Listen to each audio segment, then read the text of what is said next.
Françoise Védrine, bonjour. Bonjour. Vous êtes responsable commerciale chez Gaumont et vous animez durant le Festival du film de La Réunion un atelier intitulé Le cinéma français à l'étranger, images et réalités. Pouvez-vous en quelques mots nous présenter votre travail dans le monde du cinéma? Alors on sait que le cinéma français est le deuxième exportateur de films au monde.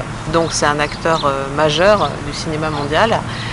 Moi mon rôle chez Gaumont c'est de commercialiser évidemment les films produits par Gaumont, les 12 à 15 films que nous distribuons chaque année, et également un catalogue de films classiques qui est sans doute le plus beau catalogue et le plus étendu de films français, puisqu'on en est à quasiment 1000 films, et que chaque année, dès qu'on le peut, on essaye de racheter des catalogues de films classiques. Par exemple, on a racheté la collection des films de Louis Malle récemment.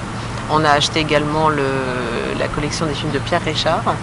Donc voilà, Gaumont se constitue ce qu'on peut considérer comme un patrimoine du cinéma français, puisque en plus c'est un cinéma qui commence avec la naissance du cinéma au début du XXe siècle jusqu'à maintenant, jusqu'à Intouchable, jusqu'à Guillaume Gallienne.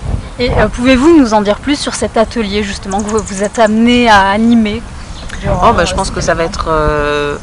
je vais parler de mon activité, de la perception du cinéma français à l'étranger, c'est-à-dire comment nos acheteurs à l'étranger perçoivent le cinéma français, qui a pu être à un moment donné catalogué cinéma d'auteur, arrêt d'essai, peut-être. On est quand même représentant de la nouvelle vague, par exemple des années 60. On a produit d'ailleurs beaucoup de films de Godard chez Gaumont. Il y a même une rétrospective Maurice Pialat en ce moment à Tokyo. J'ai vendu, donc j'ai participé, parce que j'ai vendu quelques films de Pialat à un distributeur japonais. L'Europe centrale, l'Allemagne, l'Italie, l'Espagne sont des pays à qui on vend beaucoup de nos films.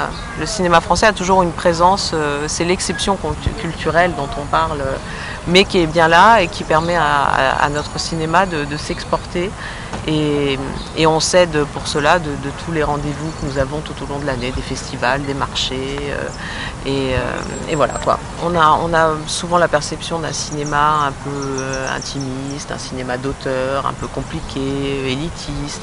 Mais Intouchable a changé pas mal la donne. Finalement, on se rend compte qu'on peut avoir des comédies qui marchent à l'international et Intouchable, c'est le box-office, le recordman du box-office à l'export. Donc c'est comme quoi on peut faire des comédies qui marchent partout, qui sont populaires, qui sont en même temps aussi du cinéma d'auteur. C'est pas le film de Guillaume Gallienne, c'est typiquement du cinéma d'auteur populaire également.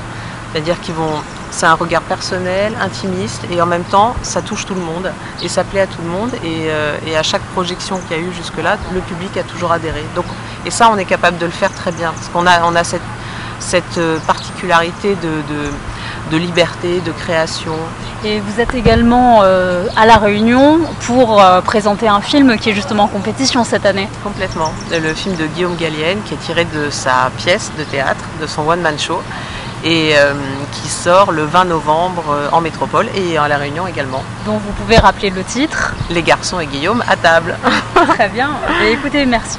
Je vous en prie, merci à vous.